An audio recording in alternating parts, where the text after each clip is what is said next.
गौरतलब है कि व्लादिमीर पुतिन पहले ऐसा नेता नहीं है जो अपना बॉडी डबल रखते हैं।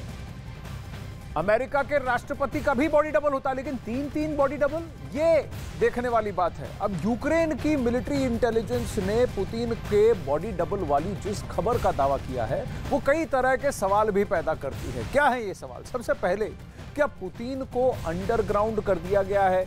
पुतिन अंडरग्राउंड हुए हैं या फिर अपनी सेफ्टी के लिए ज्यादा पब्लिक में आने की कोशिश नहीं कर रहे हैं? जहां उनके बॉडी डबल से काम चला जा सकता है तो वहां वो जाए।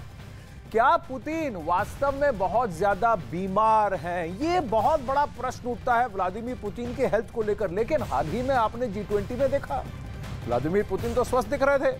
क्या पुतिन वास्तव में बहुत ज्यादा बीमार है? ये प्रश्न है। क्या खुद पुतिन दुनिया में भ्रम फैलाना चाहते हैं? भ्रम फैलाना चाहते हैं या फिर अपने आप को महफूज रखना चाहते हैं? बॉडी डबल फैसले नहीं देता, बॉडी डबल फोटो ऑप में आता है, पब्लिक में अपने आप को दिखाता है और फिर चला जाता है। फैसले यही व्यक्ति ले रहा है, व्लादिमीर पुतिन। पर क्या पुतिन के फैसले कोई और ले रहा है? यह प्रश्न उठता है। नहीं, व्लादिमीर पुतिन ही फैसले ले रहे हैं। बॉडी डबल सिर्फ पब्लिक में जाकर अपनी अपीयरेंस देता है।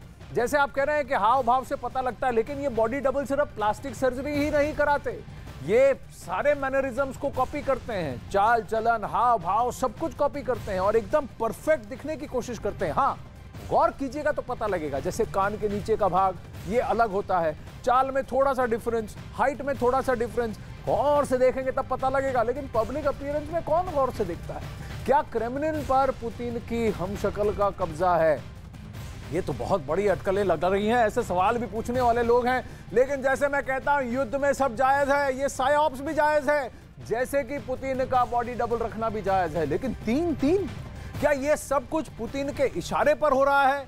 देखिए, बॉडी डबल जब तक ये शख्स ओके नहीं करेगा तब तक ये नहीं होगा। लेकिन कई बार जो इंटेलिजेंस एजेंसी है, जो व्लादिमीर पुतिन को प्रोटेक्ट करने का, इनको बचाने का, इनकी सुरक्षा करने का जो सिक्योरिटी प्रोटोकॉल जो है, वो डिसाइड भी करता है कि 1 हो, 2 हो, 3 हो या 4 हो। तो पुतिन प्लस उनकी जो सिक्योरिटी क्लोज टीम है, उनके असेसमेंट के बेसिस पर यह डिसाइड होता है। लेकिन मैं आपको बता दूं कि अमेरिका के प्रेसिडेंट का भी बॉडी डबल है। कई ऐसे विश्व के नेता हैं जिनके बॉडी डबल्स हैं, पुतिन के तीन हैं।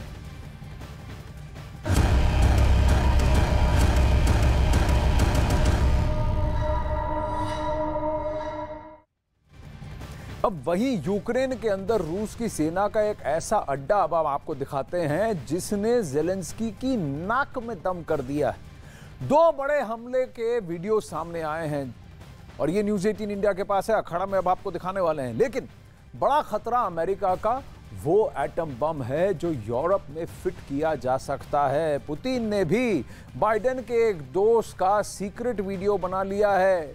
लेकिन सबसे पहले बात उस हमले की जिसने व्लादिमीर ज़ेलेंस्की का डर 3 गुना बढ़ा दिया है। देखिए,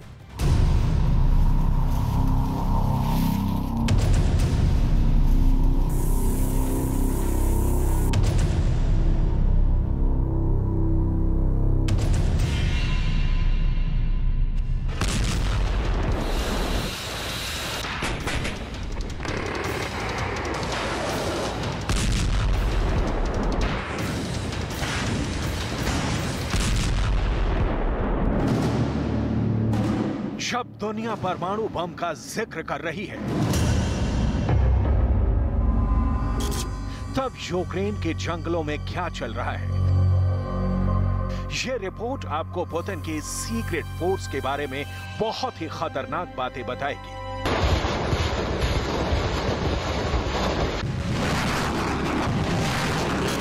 ये है यूक्रेन के दक्षिण पूर्व में ज़ैपोरिज़िया और यहां जंगलों के बीच ये है पुतिन की फौज का ये सीक्रेट अड्डा।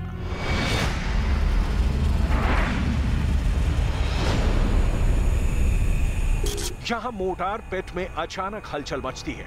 एक नई खबर आई है और उसे लेकर पूरी यूनिट एक्टिव हो गई है।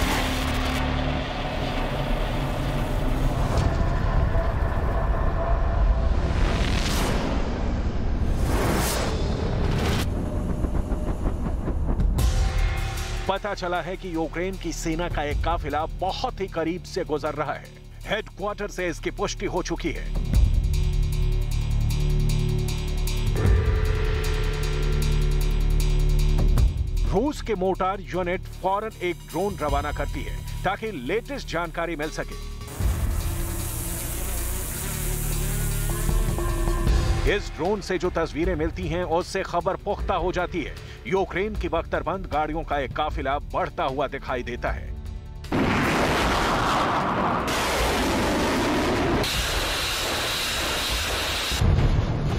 ज़ैपोरिज़िया वो जगह है जहां इस वक्त रूस और यूक्रेन के बीच बहुत ही खतरनाक युद्ध चल रहा है।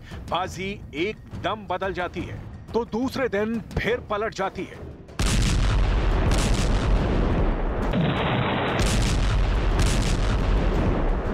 ज़ैपोरिज़िया में रूस के हवाई हमले अचानक से बहुत तेज हो गए हैं।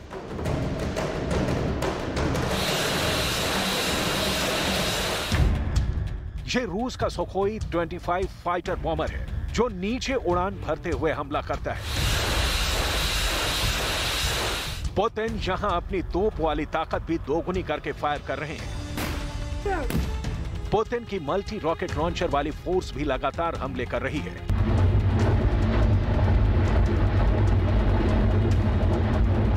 ऐसे में फिर लौटते हैं ज़ैपोरिज़िया में, रूस के उस मिलिट्री अड्डे पर जहां बहुत ही खामोशी से एक बड़े हमले की तैयारी हो रही है।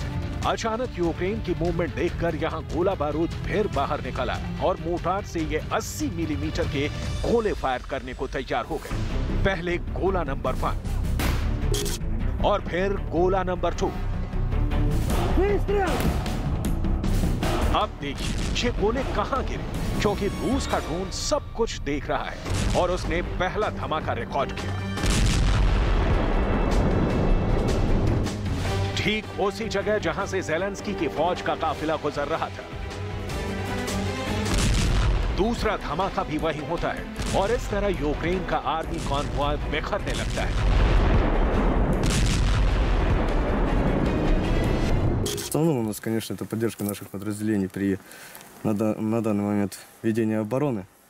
Противник каждый раз пытается осуществить прорыв наших позиций, и поэтому приходится выявлять и подавлять цели.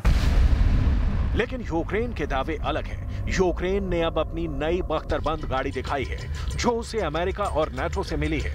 ये है M113 ब्रैडले फाइटर व्हीकल। और यूक्रेन के रक्षा मंत्रालय ने यह वीडियो जारी करके बताया है कि उनकी फोर्स आगे बढ़ रही है। लेकिन क्या यह सच है? क्योंकि ऐसे काफिले फौरन या तो रूस की आर्टिलरी के टारगेट पर आ जाते हैं या फिर ये एक एयर अटैक में तबाह कर दिए जाते हैं। क्योंकि रूस का सुखोई 25 भी ज़ैपोरिज़िया पर करीब से नजर रखे हुए है और वो यूक्रेन की पोजीशन को तबाह करने में जरा भी पीछे नहीं है। लगातार उड़ान के साथ सुखोई 25 यूक्रेन की फौज के छोटे से छोटे अड्डों को ढूंढकर उन पर बारूद बरसा रहे हैं। इस जहाज के पायलट जान जोखिम में डालकर उड़ान भरते हैं क्योंकि यूक्रेन के एयर डिफेंस का ये आसानी से निशाना बन जाते हैं। ये साबित करने के लिए यूक्रेन के रक्षा मंत्रालय ने जारी की हैं ये तस्वीरें। देखिए रूस का एक 2 इंजन वाला जहाज कैसे मार गिराया गया और अब इसे कबाड़ बताकर कैसे यूक्रेन के सैनिक इसका मजाक बना रहे हैं। ये वीडियो पुतिन को बहुत तकलीफ देगा, इसमें कोई शक नहीं होना चाहिए। अमेरिका से नए एयर डिफेंस सिस्टम मिलने के बाद यूक्रेन के हेलीकॉप्टर इस वक्त बहुत से नए ऑपरेशन लगातार अंजाम दे रहे हैं। एक